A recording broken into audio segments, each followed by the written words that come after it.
పిల్లలు కోపంగా ఉన్నప్పుడు పేరెంట్స్ సాధారణంగా వెంటనే వాళ్ళకి ఏది కావాలంటే అది ఇచ్చేస్తారు. కానీ that is not right parenting.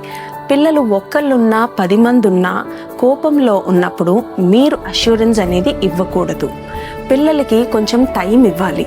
వెంటనే రియాక్ట్ అయిపోయి లేదు నేను నీకు ఏది కావాలంటే అది ఇచ్చేస్తానో, లేదంటే మమ్మీ డాడీ నేను ఇక్కడే ఉన్నాము అని చెప్పడమో చేయకూడదు. ఫస్ట్ టిప్, వాళ్ళని డైవర్ట్ చేయాలి, అంటే డిస్ట్రాక్ట్ చేయాలి. ఆ కోపం మూడ్లోంచి బయటికి రావడానికి దాన్ని డ్రాగ్ చేయకుండా ఒక డిస్ట్రాక్షన్, లైక్ పేరు పెట్టి పిలిచేయి, ఏదైనా పని చెప్పడమో, లేదంటే అక్కడికి వెళ్తున్నాము ఇక్కడికి వెళ్తున్నామని మాటల్లో పెట్టడం లాంటివి చేయాలి. ఎప్పుడైతే కొంచెం టైం అయిపోయి కామ్ డౌన్ అవుతారో అప్పుడు మీ రీజన్స్, అంటే అలా కోపంగా ఉండొద్దు, దానికి ఇలా చెయ్యాలి అని చెప్పడం రైట్. వాళ్ళ కోపంలో ఉన్నప్పుడు మీరు ఏది మాట్లాడినా వాళ్ళకి వినపడదు.